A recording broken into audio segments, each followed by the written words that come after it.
Hi guys, good morning po mga idol natin dyan. Kumusta po? It's me, Debong Pinoy, nagbabalik po mga idol. Tara, panoorin natin ng isang video courtesy by Alvin Alves dito sa kanyang video mga idol. OFW na pinauwi ng amo sa Pinas dahil dito sa kanyang angking kagandahan. Totoo nga ba na pinauwi siya dahil pinagsilosan? Sabi nga dito mga idol, kasinungalingan lang pala ang mga post tungkol sa kanya. Sumagot na po ang OFW mga idol na nasa Pilipinas na. Tara, let's go mga idol. Naminaw sa videos ba sa istorya na ko, ang ilahang gibasihan is ang caption lang. Tapos daghan kay nigawas nga unsa nga mga reason nga nudong niuli ko first katong ako daw sinuotan sa akong pagtrabaho is pang Pinas. Tapos magawas daw ko nakatawel. Guys, kung kamo ha, first tubago nako. Ang akong suot jud nga magtrabaho is naka-uniform jud ko. Tapos naka-hijab na ha. Tapos for about sa maligo tapos tualya nakagawas. Hoy guys, lisod pud mag-green coat ko no.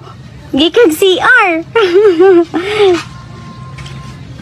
Tama. O lagi ako ang sa mga OFW no, murag karon lang ko kadungog nga ang CR naa sa sala. Syempre kung ikaw kadama, ang CR jud nimo na jud sa inyong kwarto. So feeling free ka nga magawas nga nakatawel kay nasa imong kwarto. Ngano unsa di ay mali kung magtualya maggawas. Ako ang CR Chabs is nasa kwarto, na ako sa 4th floor. Nana ko sa 4th floor sa mga labahanan, sa mga plansyahanan, dito na among kwarto. CR. Oo, tama. Nandiyan na sa uy, Diyos ko. Ambot mga kuan kay utok ba niya. Mahimuot pa jud ko sa mga istorya sa kuan ba sa uban kay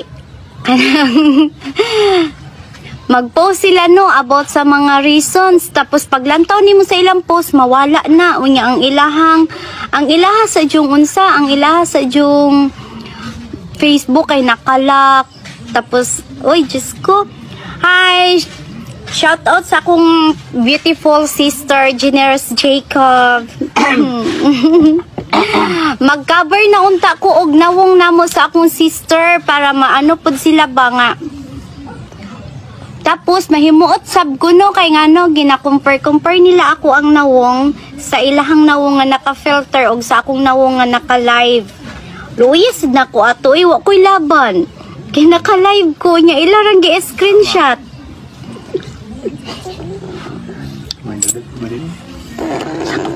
Lagi ati Sarah, yun sa nila pag-una-una. Tapos, ang second naman na reason is, na ako nukoy, ano sa to? Ako daw ang amo, na adoy, anak nga pulis. Tapos, mo daw to akong giakit, nakita daw mi sa akong madam nga, naami sa sulod sa CR. Kamo be, mga OFW, mga kadama, dira sa Middle East. Do you think kung nakasala or nangabit ko makagawas pa ka ako sa ilang balay?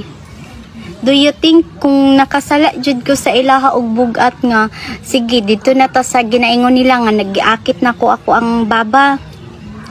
Do you think akong madam musugot nga paulion lang ko nga wala tapos paulion lang ko nga quits lang ba? Walay nahitabo. Oh. Mga ano lagi ka ng kabalo ka mostly nga nagbash sa ako is mga OFW lang gihapon.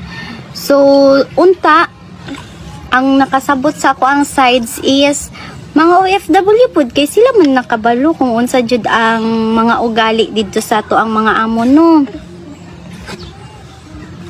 Tama. Chabs gipakulong na Mga insecure eh. Yes, gipakulong na jud ko Chabs nya. Daghan na siguro kay kog black eye. Nakauwi ka na pala, di. Opo, nakauwi na ako, Zalina. Nakauwi na ako. Nandito na ako sa sa province. Ayun!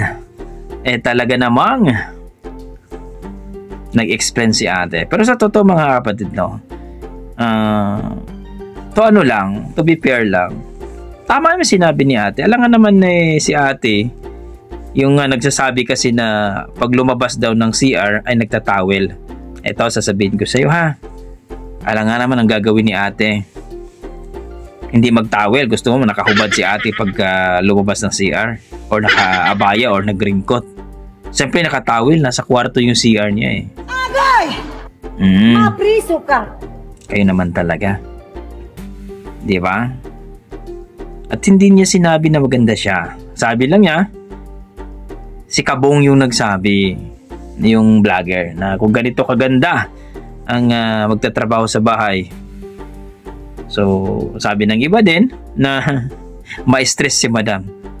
Kayo naman, kung makabas kayo ate, akala mo nang perfect na perfect kayo. O ganun mga kapatid. Kaya nga, sino-sino lang nag-iinggitan. Ayan. Mga kapwa natin Pinoy, hindi naman lahat. Mayroon pa rin mga matitino dyan. Pero pag inggit ka, nako po, mga kapatid. Marami dyan, nako. Nag-aaway. Kapwa Pilipina. Kasi silos ng silos eh. Ayaw kasing malamangan. Kunyari, maganda si ate. Maganda naman talaga si ate. Ikaw ba hindi maganda? Pareho po kayong maganda. Diba? Pero si ate mahinhin pa rin. Mahinahon. Nagsalita. Nag-reply. Masyado kayong kumakain ng ampalaya. Oo.